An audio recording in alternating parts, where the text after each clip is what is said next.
Welcome to STC Chats. I'm Nicholas Amato, a full-time realtor on Long Island. I'm also an entrepreneur, a husband, and a father. In this podcast, we're going to be chatting with top professionals, influencers, and entrepreneurs to uncover what true success is.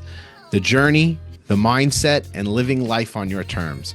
So whether you are seeking your own version of success or looking for motivation and inspiration, join the conversation. Thank you for joining the conversation at STC Chats. I'm thrilled to welcome our guest of honor, Mala Sander, a true powerhouse in the real estate world with over 2 decades of experience. Mala has achieved over 1 billion in sales volume, including more than 300 million in waterfront properties. She is the founder and leader of Corcoran's #1 Hamptons team and has been a member of Corcoran's President's Council every year since 2015. As a distinguished member of the International Luxury Alliance, an exclusive network of top producing real estate agents across North America and Europe, Mala continues to set the standard in luxury real estate. She consistently ranks among the top agents on the East End, is in the top 1% of Corcoran agents nationwide, and has been recognized by Real Trends and the Wall Street Journal as one of the top agents in the country. Today, we will discuss how Mala started, the Sag Harbor real estate market, places to go and experience in Sag Harbor, and how she leads a high-performance team and what she enjoys outside of work. Mala, it's an absolute pleasure to have you here. Thank you for taking the time to chat with me today. Thank you, Nick. It's my pleasure to be here. And what a glowing introduction. I really appreciate that. Well, I'm you did all honored. the work. I just put it on paper. I'm honored to spend time talking to you about the thing I love the most, real Right. estate. Great, great, great. Well, we're very happy to have you. So you were born in India. hmm It's funny because when like I know you, but like once you start looking at the bios and stuff, you were born in India and you were introduced to the Hamptons by your husband. How did you get started selling real estate? Well, when I came out to the Hamptons with my husband, it was mostly to visit his mom, and we really got to like it. I really got to like it out here. He kind of grew up. He knew the area very well. He grew up coming out here on the weekends and the summers and stuff. And so when he brought me out here, we spent more and more time. We loved it, and then we eventually wound up buying our own house here so that we could stop mooching off his mom. And then we once we moved out here, it became a thing where we would come out here more and more and more. And I was working in the corporate world then. I had a job at IBM that was pretty demanding, and I traveled a lot. And I didn't really get to spend a lot of time in my house in the suburbs, and I didn't get a lot of time to spend out here at all. And one summer, as luck would have it, I had the opportunity to spend really quite a bit of time. I had taken a leave of absence from my job to take care of my mom, who needed some help. She was having some issues, and I just took a leave to be with her. And then, as she was healing, and before I was going back to work full time, I spent a month out here full time and without anything on my plate. And I said, "Wow, this is great. I've got to figure this out." So I went back in September, and the as luck would have it, that spring, there was a program that IBM was offering. They were doing these downsizing programs at the time, and they were offering basically golden parachutes to people that would choose to take the retirement option.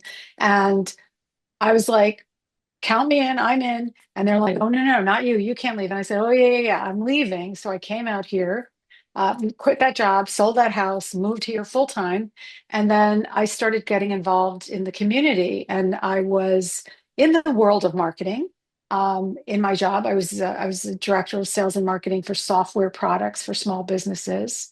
And so I wanted to put my marketing background and my skills to use. So I got involved with Bay Street Theater as in on their marketing committee, and I started helping them organize things called Business for Bay Street and some other things. And I said, hey, we should do this, we should do that. So then in the course of that, I met some people, partners of the former Alan Schneider Associates. They were the owners. There were six at the time, and they said, hey, what are you doing? You're too young to be like retired and doing this kind of stuff. You should be out here doing stuff. Why don't you try getting your real estate license and sell real estate? And so that's how it started. I just got, I was like, oh, okay, well, Not so sure about that, but I'll get my license and we'll see. And I didn't think I was going to like it, like at all. I was like, oh, that sounds like a really tough job. It sounds like it's really, really hard. And you But know what? What I found about myself, the tougher it is, the better it is for me. I like it. I like it. So, you're like the um, original, corporate. OG. Yeah, you're the Oh, OG. gee, Alan Schneider. So funny story. So I actually sat they when I started Alan Schneider, we had the office, which is now, I guess it's now TWP or whatever the retail stores. It's the head of Main Street at the intersection of Madison and Main in Sag Harbor, a big white building, very iconic, behind the Veterans Monument there, across from Fisher's, and across from like Love Shack Fancies on the other side. Anyway, so I had my desk at Alan Schneider, and literally sat at the same desk for 20 years.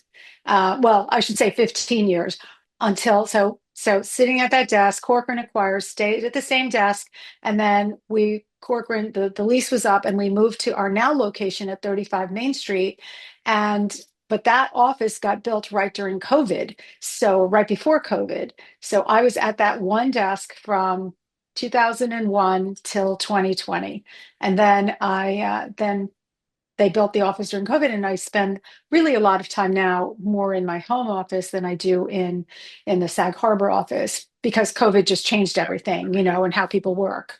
So yeah, so that's the story. That's how I got involved. They encouraged me to do it, and I started, and I showed up with my briefcase, and I was wearing like a dress, and in my briefcase I had my laptop, and I walked in, and all the ladies in the office were like, "Oh, look at her. She thinks la la la." And I was like, professional. I'd been a professional for 20 years before that in the corporate world. And so I brought it to here. I brought it to the Hamptons. Selling real estate wasn't as glorified as it is now either, right? Pretty much like Right. it's taken a life of its own thanks to reality shows like everything else. Right. But you're pretty loyal. I mean, Cork, you didn't because it's not uncommon for people to bounce around, but you went from Alan Schneider to Corcoran and you're just basically thriving still, within Corcoran, right? Yeah. Well, the thing I believe is you can change your desk, you can change your environment, your brokerage, you could change all that, but you can't change who you are. You can't change how you work. You can't change the drive and the ambition that you bring, the skill that you bring. No matter where you go, you're still the same person. It's like there, wherever you go, Right. there you are. I really believe in that. So for me, what was I going to get from shifting, Right. the logo that I work under? Really, I'm driving my business, and with the help of Corcoran. Of course, if Corcoran wasn't Right. as great as it is, I Exactly. Yeah. mean, we've got a great website, we've got a great marketing team, we've got a great leader. Pam is like the best. Ernie's great. Like if we didn't have great people, I wouldn't be saying that. But Yeah. I mean, listen, I think we have a great team I agree. behind the team. So Yeah. I'm super happy. And if I pick up and go to wherever else, what's that Yeah. going to do for me except, a new business card, you know what I mean? Yeah. And It's a like year of shifting my, figuring it out. you see like lenders and some agents are bouncing and it's really them. They don't realize it's them and how they're doing the business. It's So, what it is. It is, you are who you are. And the same thing, like I was talking to somebody earlier today, and they had just shifted. They were with Corcoran, and then they went to Saunders, and now they're at Compass, and I'm like, yeah. wait, where are you now? Like, like I can't keep track. Like, where are you now? Right. And Right. everything is all rosy and daisy in the beginning, and then all of a sudden people get disillusioned and they go elsewhere because it comes from here, it comes from here, and here, and you have to, your comes from your heart and your head, and you drive your business that way. So. Very, very, very well said. So, Mhm. any pivotal moments that you could recall that like escalated you to where you are today, or did it gradually escalate, or there was like, because you're a top dog pretty much, especially in the Yeah, Sag Harbor oh my experience. God, I always think I have so much further to go. It's Yeah, crazy. that's what makes you Um, you, right? um, well, I would say that the first sale I had, it took me 9 months to make my first sale. And before that, I spent time going to every open house, meeting every agent, doing this and doing that, and really learning the inventory. And then somebody called me who happened to be somebody that lived in my neighborhood and said, "Hey, Mala, I know you're in real estate now, and I'm trying to look for a project. I want to do something, whatever." And he was a builder developer, and I took. He told me the house he wanted to see. Backstory: I couldn't get him in to see it because the broker, the agent, the listing broker, was a small business that didn't co-broke, right? And we can't get you in. No, no, no, no, no. We can't get you in unless you have an offer. Like, she wouldn't even let my client in to see the house. And so I was like, okay, fine. And so my client said, I don't care. I don't need to see the house. I'm going to knock it down. Who cares? And I was like, whoa, this was the first time in my life that I had said, what? You're going to buy a house without even seeing it? How does that work? Like, I didn't know about knockdowns and all that stuff. Right. Anyway, so it was, get this, we made the deal. It was $265,000. It was my first sale. It took me 9 months for my first sale. And by the way, I had to split it with the person that was mentoring me in the business. So I had to, and he was like not happy because he thought, well, maybe I would sell $1 million house or a $2 million. Right. But my first deal that I split with him was only $265,000. I think I made $1,000 out of that deal. But anyway, long story short, so the pivotal moment was really when I started to get people that I knew in my network knowing what I had accomplished in the past and saying, you can translate that into making something work for me. Hey, I want to sell my $3 million property. I want to sell my $6 million property. And that was great. But yeah, I never said no. And I still don't say no to, at that time, there were rentals for like $10,000, $15,000, for the Right. season, believe it or not. And then I would never say no to that. I'd go out in the rain and I'd preview all the rentals, the pouring rain. I'd preview them, 10,000, 15,000, 20,000, whatever they were. And so it was just really, getting people's confidence and understanding marketing that made a difference. Right. And also, I remember there was the top dog in my office back then was a woman. Well, I shouldn't say names anyway. She's now deceased. It doesn't matter. The top dog in my office said to me, "Oh, look at you. You're advertising this, $500,000 listing in a half page ad or whatever. What are you doing that for?" And I said, "Because I have nothing else to advertise. Why wouldn't I advertise it? Or oh, you're working on a $15,000 rental. What would you do that for?" "Because I got nothing else to do. I'm doing Right. this. This is my full-time job. I am doing this. This is what I'm doing." And so I realized that other people don't necessarily want to put in the resources that Right. I was willing to put in, whether time, whether money, whatever. And other people, they had other interests. This Right. was my interest. I was going to do this, and I just wanted to be the best, and that was it. It sounds like you still have that mentality too, like just grinding and all the deals and stuff like that. So I got to ask though, what do you think that $265,000 property is worth today, ballpark? If you were to just throw a number out there. I think it's been done and redone a couple of times. I think it was torn down and rebuilt. It's on the corner of Noyak Road and Dogwood, which is right by the golf course, which is right by the Noyak golf course. I think it just traded for like around 1.9 or something Right. like that. But it's been done and redone. It's not the same Right. little shack that it was, Right. and I don't remember the price. I'll have to look it up It's and get just back to interesting, you. right? The evolution. First off, the value of Yeah, homes, right? Well, yeah. inflation and all that stuff. I don't know if the US dollar is getting cheaper and properties are going up with it. But that and then I mean, when you were doing it, you weren't dealing with there was no Zillow, which is, no Zillow, right? You're No. like showing it with like a binder of papers and it was more actually reliant on the agent than just almost like the buyer. Besides the guidance we give them is the validation, like they're looking for, like, as far as value what it's worth. It was more of the input that you were going to provide was more received, right, with your Hmm. buyers. Like they were Hmm. really listening to what you had to say because you were their eyes, ears, and had to beat to the market. Right, exactly. There was no Zillow, and you're right. There was a sheet of paper, and not only that, but there were no pictures on anything. Right. So we had a listing database when I came to work at Alan Schneider. We had the old computers with the green screen, no photo, no image, no nothing, and you would look and you would click through. you would page through all the listings to look at. So it was literally like a book, Right. except it was on a green screen. So you would have to, scroll and scroll to find what you were looking for. And it was just very cryptic information. It's like, right, we have now like, bedrooms, baths, square feet, and that's it. Not even a description. It was just this house has 4 bedrooms, 3 baths. It's in this town, and and Right. this is the price. No taxes, no nothing. So, right. So not only that, but there was no GPS, Right. right? So if you had a client, MapQuest, right? Or not even nothing, MapQuest. no MapQuest. Do you remember the old like vinyl fold Yeah, out yeah, yeah. maps of the Hamptons? Yeah. That's what we used. And if you had to, God forbid, take a client up into the Northwest woods, you had to like print out all those things I and never try thought and of that. put them in order. Try and put them in order. Like, how does this work? Where am I going to go from here? Where am I? Put your directions down because you didn't know if you're going to turn left or right when you got out of landfall and Right. or wherever. It That, was it was so archaic. It was so archaic. it's funny because we always talk about like back in the day we didn't have, well, people in general even no Zillow, no this, but you actually forget like you have to actually have things like routed where you're going, especially in the Hamptons. They come for that one day sometimes, or half a day or 2 days, and you have to show them as much as possible because they're Yeah. it's just a whole thing. But anyway, let's talk about the market, the real estate market. I always like hearing people's stories. That's why I ask. It's like the one time I get you one on one, and Yeah. I want to hear Yeah. like where you got to where you are.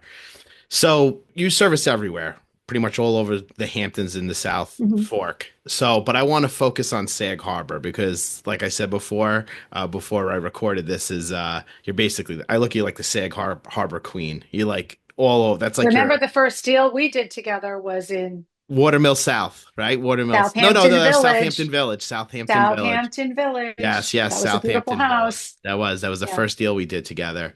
Yeah.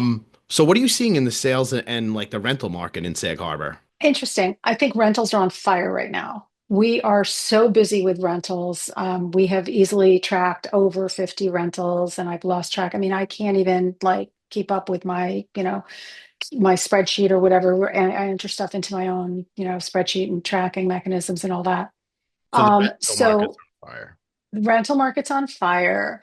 It started out really strong, and in the last couple of weeks, it's sort of waned a little bit. But I think it's going to come back as the daffodils come up and the trees start to blossom and the weather gets warmer.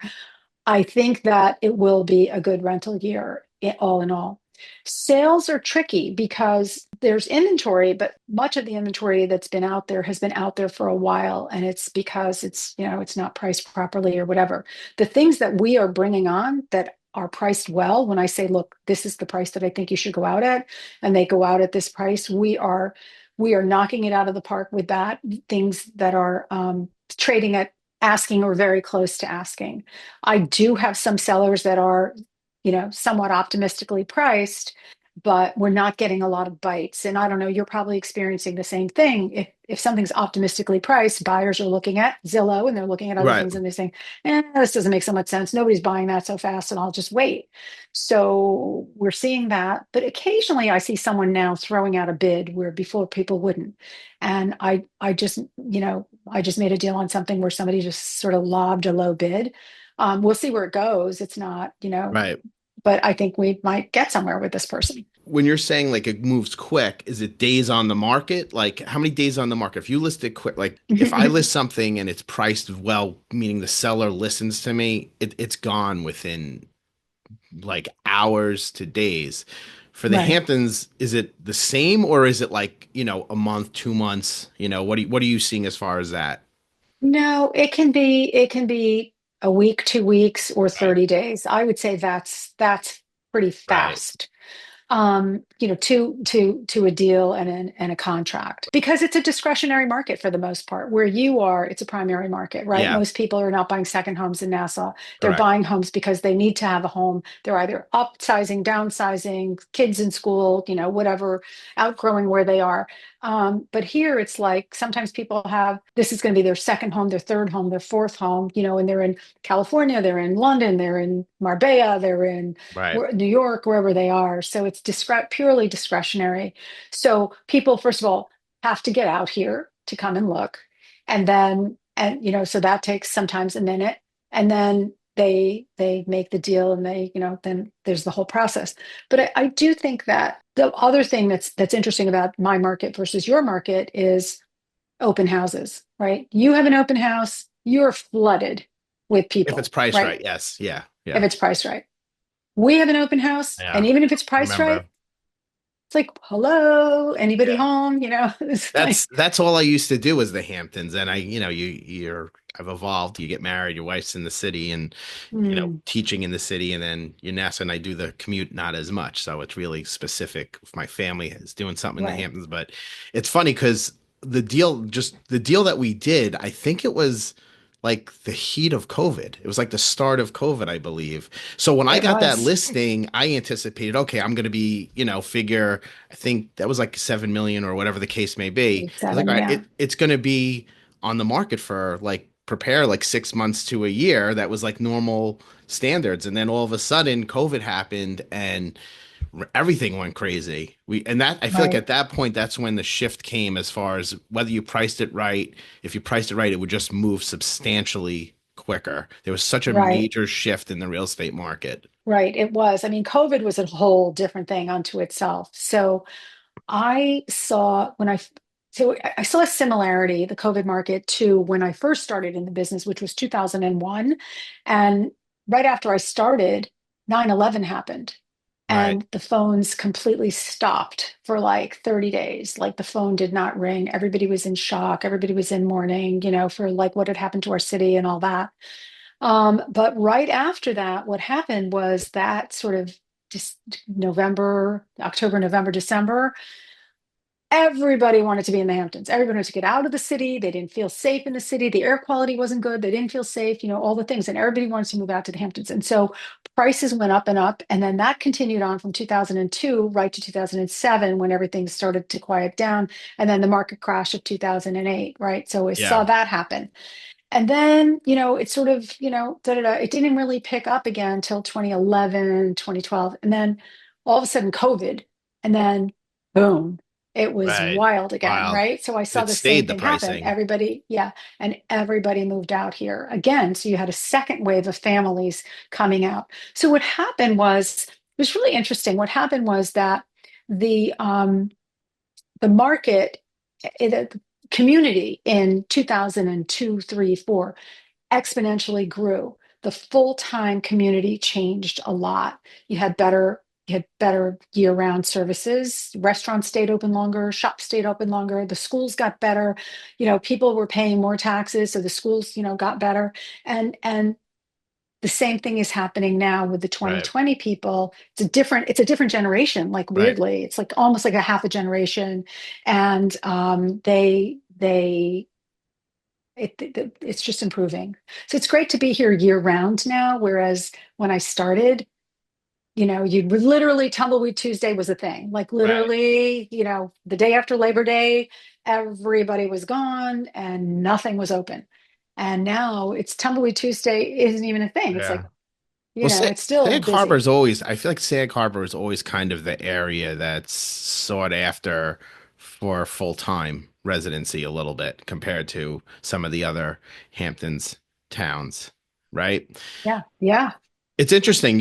You said that just going back to the market that so there's homes that are available, but if it's not priced right, I mean, it's almost like the rental market just has a it's not the rental market's not going as crazy because of the lack of inventory. It's just people are going after there's just a big demand in rentals. Yeah, I think there's a big demand in rentals this year, especially Right. because there's so much world uncertainty. People Right. maybe don't want to travel, maybe they want to stay in the States, maybe, I Yeah. don't know, whatever it is. But I think that yeah, I think Sag Harbor is a place where people want to be because Yeah. you've got the boats, the marinas, the restaurants, just Yeah. everything is here. Everything is here. Yeah. I want to touch on the culture of Sag Harbor, but are you seeing any shifts as far as like new construction specifically in Sag Harbor? Like, are you seeing any different styles or trends, or it's still pretty much, you know, transitional, a little bit of open layout, everything white, Are you seeing any different shifts?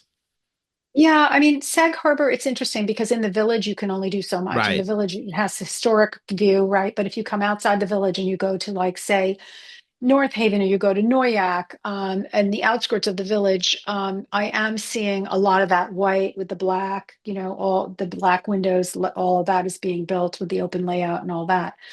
But I just sold to a client that's building a beautiful, beautiful traditional house on the water.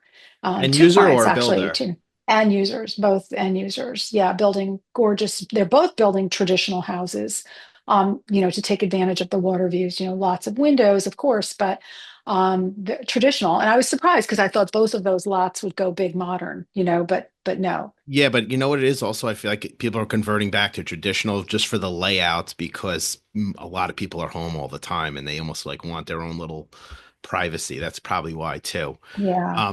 You have any advice for anyone looking to invest or buy in this in Sag Harbor? As an end user. Yeah, like an end user or something to buy, like that's a good investment. I imagine what water views is great. Mhm. Near town. Yeah, I have a terrific lot that's, like, I think, a sleeper. I Really? have a lot that's it's an acre, it's on the water, west facing, sunset views. You can build a 6,000 square foot house on this fully, open lot. And we're asking 7.9. It's an amazing piece of property in North Haven. So I think that's a good investment for an end user. For an end user, it's a home run all the way Right. because every other waterfront that I've sold that's an acre is 10 million. Right. So, and this is an amazing piece of property. And I think that as far as, we've had and recently sold. I just recently sold a 5 acre parcel inland for just over 3 million, and that was like an incredible home run. I think big land is always great. I think waterfront is always great, and I think village is always great. Those are the three Yeah. things that I would say. It's pretty much Focus on everywhere. that and buy the best you can. Buy as Yeah. much, spend as much as you can, because in the trajectory of Hamptons real estate in 25 years that I've seen, it's just done nothing but go up. Yeah. Right. So Right. Right. And but when you say parcel, are you finding them with a house and it's a knockdown, or is it raw land? the one for 7.9, it's Whichever raw one, the land. ones that you just said you sold, like, does some of them have a house? Those And raw land, raw land. it's amazing that those still exist, right? Yeah. You Yeah. know? And Um, in both cases, there were houses that were torn down before the properties were right. listed for sale. Right, because I have a listing in the Hampton Bays on the water, and it's actually raw land. It was never Nothing was ever built or anything like that. It's got some Hmm. it doesn't have unobstructed water views, so that's it's a different area Hmm. over there. But that's Hmm. another sleeper too. So they're out there. Hmm. They Um, are out there. let's talk about the And fun. you're not finding them on Zillow, by the way, because you don't know on Zillow locationally. You don't have the qualitative analysis on Right. Zillow that you have when a broker tells you. When you talk to a broker, the broker can say, not that location. Yes, this location. This is for you, and this is why. This isn't for you, and this is why. You don't have the qualitative analysis on Zillow, A hundred right? percent. So A hundred. that's where we come in. Yeah, One of the many ways we come in. that's where knowledge outperforms technology hand over Hmm. fist because you know Hmm. what's good and what's not and where everything is. Let's talk about the lifestyle and the must-visit places in Sag Harbor. So, what are your favorite spots, like restaurants, stores? Any hidden gems? Oh my God. So I'll tell you a day in the life. Let's put it that I want way. to hear that. That's what I want to hear. Well, once I leave the house, I mean, my no day is complete without a stop at Sagtown Coffee, and see Sean and Sam and Lisa and the gang over there. I get my Americano.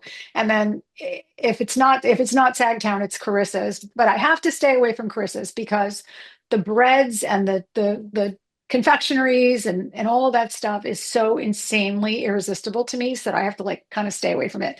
But my favorite, just go get my Americano, walk my little Dino, my dachshund, around the village once or twice, and then come back and go on an appointment or do work or whatever. And then Lunch is usually like I like to cook, so I make like a big salad for myself and my husband at home, and it's some protein combined with some combinations of yummy things and a great dressing, homemade. And then it's cocktail time and going out to eat or whatever. So I love the American hotels, my home away from home. Right. Has been forever. When it was the only game in town, it was the American Hotel and what used to be the Paradise. Those were like the only two places I would ever go. And of course, there's others, but those are my two. The Paradise became Lulu, so that's now another favorite. Right. And I love Tuto, so that's my little triangle: American Hotel, Lulu, Tuto. I go there. Those are my mostly those places. I do love the sushi at Sen. We go there, and I love also Dopo around the corner for a different spin on Italian food. That those are my go-tos. And shopping, wow. The new place that I love is TWP, which is Trisha Westcoat Pound, I think is her name. TWP. This is where the former Alan Schneider building was at the head of Right. Main Street. That's like my go-to for everything. And I love also that Cynthia Rowley's now in town. So we're getting some high-end. We have Love Shack Fancy here. We have, all that. And then in the summer, no day is complete without a spin out on the boat to see the sunset or head out to Sunset Beach for lunch. That's the summer, but in the winter, Do you it's have a boat? Do you guys have a boat? we did. Now we Yeah. have OPB, Okay. Okay. other people's boats. Yeah, I'm actually I'm going to the B Corcoran event, and then when I come back I'm gonna go pick up my boat because I just bought a house on the Oh, water, which is I'm you excited did? about that. Yeah, yeah, yeah. What kind of boat? It's a Sea Ray. Mm, It's pre-enjoyed, but hmm. I grew up on the water, but when you Yeah, get older and you have your own house on the water and it's just the yeah, whole yeah. You got to have a experience. boat at your Gotta dock. have a Yeah, boat, like, otherwise what am I paying those crazy taxes for? So I'm going to you're need a ride on your boat this summer. yeah, yeah, definitely. So you enjoy cooking, I know, because it's funny. I think when we were negotiating, you were cooking on that Yes, deal, and I was like, yes, "She, what are you chopping up onions?" yes, Um, yes. so I want to talk about this for a second. The are you specific on like what you buy, like as far as like where you go like to get your produce and everything? Yeah, I'm like a hunter-gatherer in that sense. I'll go to Wainscott Seafood for fish. I'll go to Serene Green for certain things. I'll go to Citarella for other things. Right, I'm pretty specific, I'm pretty specific like that. But yeah, I like to, we have such a, and then in the summer, there's always the farmers markets, and Serene Green has the best produce, and it's right around the corner for me. I could practically walk.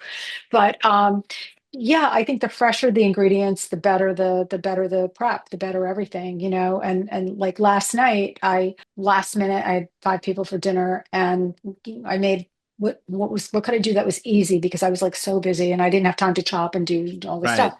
So rack of lamb on a bed of potatoes, with some steamed green beans and a shallot dressing, and it was so easy and done. I go from like I want to make the most complicated, crazy thing to the easiest, simple thing. Do you host a lot? You I do? do a lot. Yeah, I do a lot. And I don't have time. I don't have as much time as I used to or would like to actually, like I used to make videos of my stuff that I was Right. doing and I used to post all the time on my Instagram. I'm going to get back to that. I need to get like the I think I equipment, remember that the you were little. doing like 2 years ago or something on it, right? I was doing a lot of that. Yeah. But next year. I mean, not next year, next month, you'll Yeah, see me yeah. maybe, doing stuff. Do Yeah. you as far as the hosting goes, do you cook also every time you host, or it depends? No, no, no, almost every time. Wow. I have had chefs cook for me. Maybe I could count on one hand. Right. Yeah, yeah. And I love all my chef friends and they're all talented and super great. And my husband always says, "Oh, can I go to the grocery store? Can I shop for you? Can I do this? Can I do?" It's all therapy to me. It's all therapeutic. It's like my meditation. It's like Right. when I think about, other things besides real estate. So my half an hour at Citarella or at Serene Green or whatever. Plus when I'm chopping and dicing, I'm still working. When I'm boiling whatever, I'm still working. I'm on the phone. I saw your bio too when I was reading it. You play the piano? I did. You did? I was gonna I say, do you did. still, because that's like you got to stay on top of that. I still do a little bit, not as much, but yeah, I used to love it. I'm getting more into photography and drawing, Okay. drawing, painting, sketching, watercolors. Last year, so where I live, I'm on the water and there's ospreys ringing the whole bay where I live. So there's osprey nests everywhere. And Right. last year, this pair made a nest right next to my house, like in a pine tree in that vacant lot that I was mentioning. And it's this vacant lot and it looks out over the water. And these two beautiful big ospreys were there. And I had my camera and I could step out onto the deck outside my office here and I could take these incredible photographs of these osprey, this pair, like doing their Right. thing and screeching and doing whatever they were doing. They're so beautiful. And so I sketched, and I think I posted on Instagram a sketch of the osprey and a photo of the osprey. And I'm going to, my next step is to watercolor that. So when I have a minute. Do these before we go into your team, do these hobbies they kind of they help shut your mind off from work? Even though we enjoy what we do, we need like somewhat of a break occasionally. Is that what you find as Yeah. far as Yeah, it is. It's a way to focus. It's almost a meditative thing, right? It's right, almost a meditative thing. It's a way to let some other air into your mind, Not that I'm an airhead, but you know yeah, what I mean, right? definitely not So, an airhead. Um, but and then during the day, it's you're busy, right? We're as agents, we're always busy and stuff. But always it busy. sounds like in the middle, you make time in the middle of the day to make a salad for you and your husband. Is that like your Yeah. routine? Yeah, yeah. I mean, I try to whenever Yeah, I can, and most days I can. In the winter, definitely. In the summer, not as much. right. But in the but don't forget, I'm chopping and dicing while I'm on the phone. Yeah, I'm So never gonna forget th- that. my AirPods like changed the game. They changed everything, Yeah, right? I don't have to hold on like this anymore. I can just talk and right. do whatever I do. You're not cooking right now, Um, are you? No, no, no. All right, so Today, you actually, I came home. I stopped at Sagtown for my Americano from an appointment. I came home from an appointment, stopped for Americano, and I said, "Oh, you know what? That bagel looks so good. I'm going to have that smoked salmon on a bagel with cream cheese." And I brought it home, and that's what we had for lunch. nice, nice. So how long have you had because you're the number one Hamptons team in Corcoran. Um, Hmm. how long have you had that team? 5 years, I Five think years. now. I think it's like 5 years. Yeah. So we've been the top team 4 years Yeah. running. So yeah. And you don't have a high turnover. Like you have people that have been there for a decent time and they always have a smile on their faces. So that's a good sign. You're doing something right. How did it evolve? It first started with me just hiring an assistant. I wanted to have more quality time and I was going bananas. And I knew there were things that I was really, really good at doing, and there were things that I was not so good at doing, and maybe things that I didn't even want to do so much. But but I just needed an assistant to help keep me straight and help plan my routes, before GPS and all that stuff, and check and see, is this available? Can Mala show it? Do like all that stuff, and then start doing the paperwork. And then it got bigger, and the assistant role sort of just got bigger and bigger. And then I realized I needed another team member. I needed to have more help, somebody else on my team. And so my first assistant was actually Tina. And I don't know if you know, but Tina Pignatelli, she's my Yes, daughter. yeah. And so she's my first assistant, and that didn't work so well. So Tina found me somebody else that could be a real assistant for me. And Right. then and then eventually Tina uh, was in the restaurant business, hospitality industry, whatever. And then she eventually started working for me. And then I hired somebody else. And then I hired somebody else. And then eventually it just made sense to be a team, because it just made sense to be a team. And Right. I was like, okay, I really could help these people learn a business, an ethic, some of the ins and outs, and how to be, sort of one step above, like I don't want to say like better than everybody else, but I would say emotionally, like Right. elevate yourself, like elevate yourself. And I felt like I could really help. And I'm really enjoying seeing everybody grow and grow their own business and grow their own clientele. And I always say more is more. If I help you, you help me, and we're all happy, it's good. Yeah. Yeah. It's you did a we have that Corcoran was it Agent Studio, and I think you touched on something. It always it stuck with me. It might have been a year ago, two years ago, because at the time I was building a team, and it was and I did total opposite, and that's why I remember it was hire slow, fire quick, something along those lines, right? So, Yes. right, Yes. like, and it's huge, it's huge, and that, but I'm, Yes. yeah, it's Yes. like hire slow and fire quick versus me hiring fast and then firing slow, and And then you it's find like it it's doesn't brutal, work, it's right? It brutal. doesn't work. Yeah. Um, so I guess how big is your team right now? So I have three agents that work with me full time as agents. Right, So that that's Tina Pignatelli, Kyle Kaz, and Chris right. Carney. Kyle's been with you And for a while all too. Kyle's been with me, I think, for 7 years now. Right, Tina's been with me, forever. right, And and Chris has been with us, I think, now for 2.5 years. But Chris has like a plethora of experience. He's got 20 years of experience. Tina has 15 years of experience. Kyle has almost 10. And so right, we have a lot of experience between us. And then Chelsea's been with me probably for more than like almost 10 years now. And then and she is a licensed agent, but her job is to keep the train right. fueled with coal and going, just keep us on the right road and make sure the I's are dotted and the T's are crossed.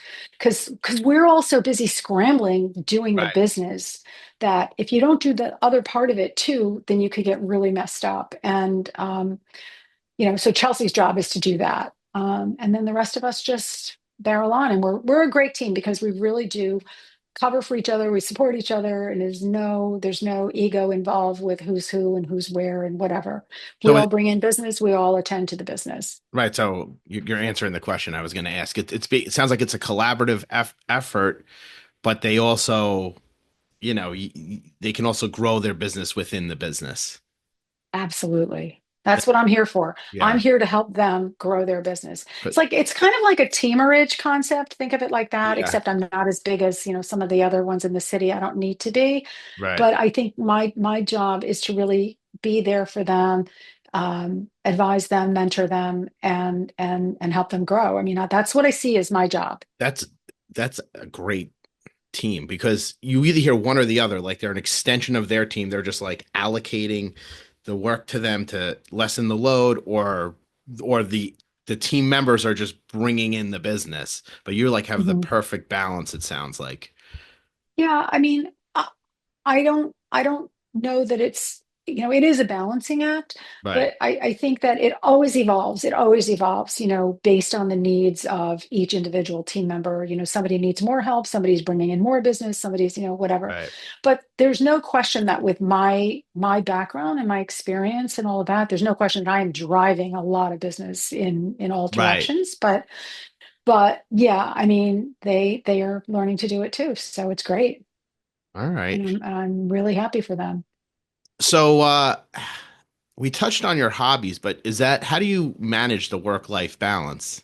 So I was thinking about this. It's funny. I was thinking about this morning because I'm getting ready to go. I'm getting ready to go to the city for the weekend and then go to Palm Beach for a couple of days. Right.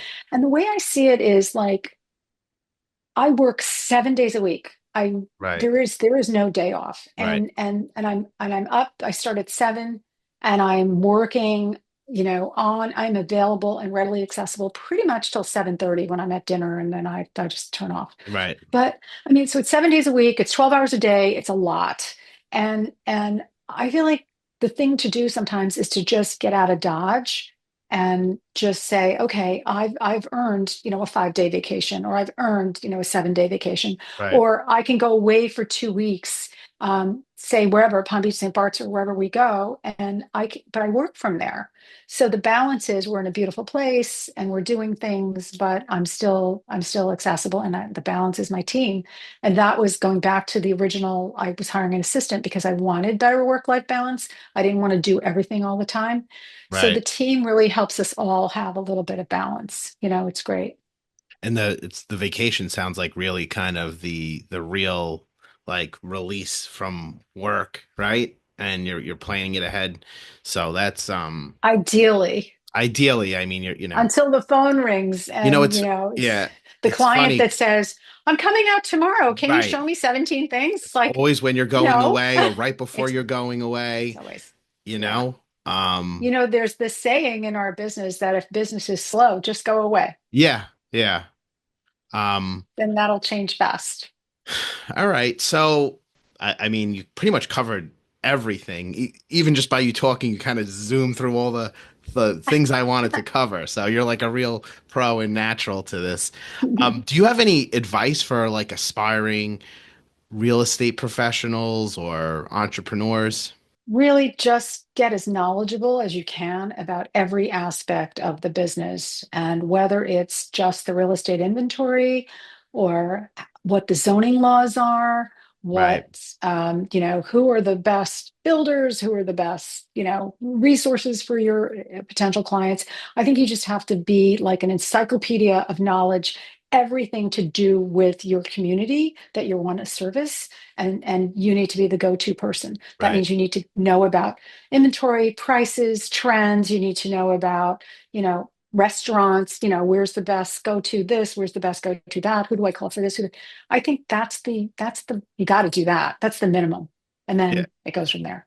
Yeah, knowledge will breed confidence, you know, Yeah. and that'll Yeah. increase your sales and everything like that. So I ask everyone that comes on, and I would love to hear your take on it. So, what does success mean for you? I feel successful when I have helped people achieve what they want to achieve. Success to me is being the best at what I do. And success to me is also being the best mentor possible for my team. And seeing my team succeed helps me.